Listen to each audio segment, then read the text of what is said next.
Um estudo das Nações Unidas aponta que o Brasil está entre os maiores consumidores do mundo de remédios para emagrecer. Um deles acaba de ser proibido na Europa, mas continua sendo vendido no Brasil com retenção da receita. A sibutramina chegou ao mercado oferecendo tudo o que quem quer perder peso queria ouvir. Emagrecimento rápido e praticamente sem efeitos colaterais. Eu sou preguiçosa, né? Não gosto de fazer exercício. E aí parecia uma solução mágica e eu resolvi testar. No começo, foi só encanto. Emagreci 11 quilos.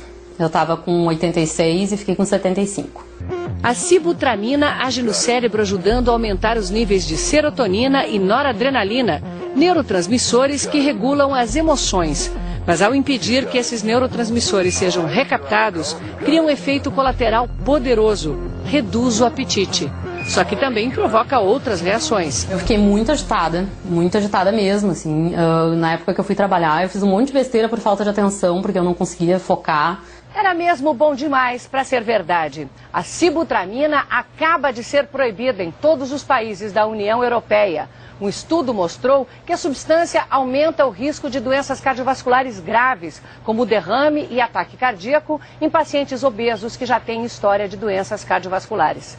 Aqui no Brasil, por causa do mesmo estudo, a Anvisa, a Agência Nacional de Vigilância Sanitária, fez um alerta a médicos e farmacêuticos. Observar com muito mais cuidado pacientes que tenham risco cardíaco já pré-conhecido, pré-estabelecido. E se houver opções de substituição, devem ser utilizadas. A Anvisa recomenda aos pacientes que já estão tomando a sibutramina que conversem com seus médicos para saber se continuam ou não o tratamento.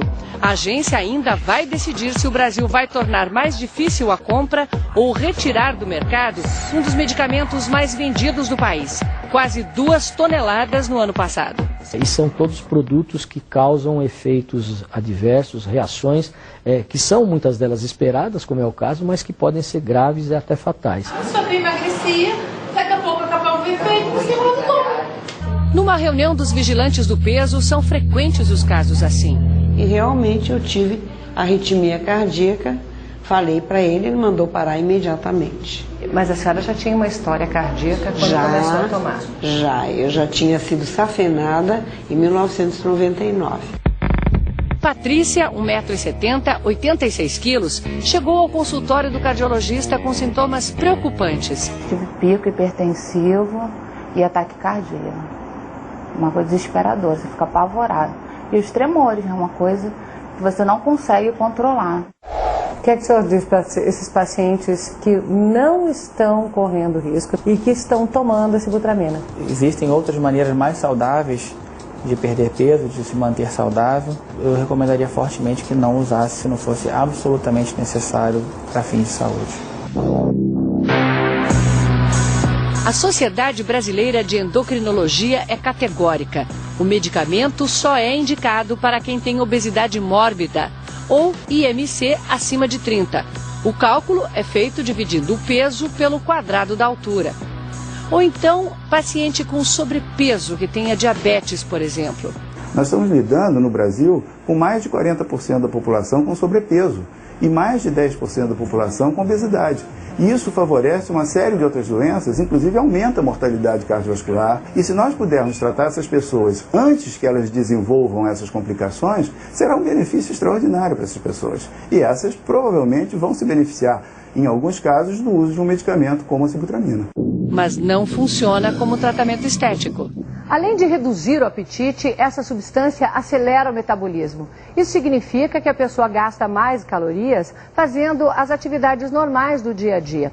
Só que quando a medicação é suspensa, o peso perdido volta rápido, porque aí volta a valer uma regra da qual ninguém escapa. Quem quer manter o peso, manter o equilíbrio, sabe que tudo que come num dia precisa ser gasto em atividades físicas.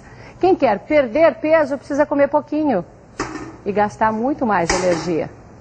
Agora, quem insiste em comer mais e gastar menos energia, não tem jeito, acumula peso.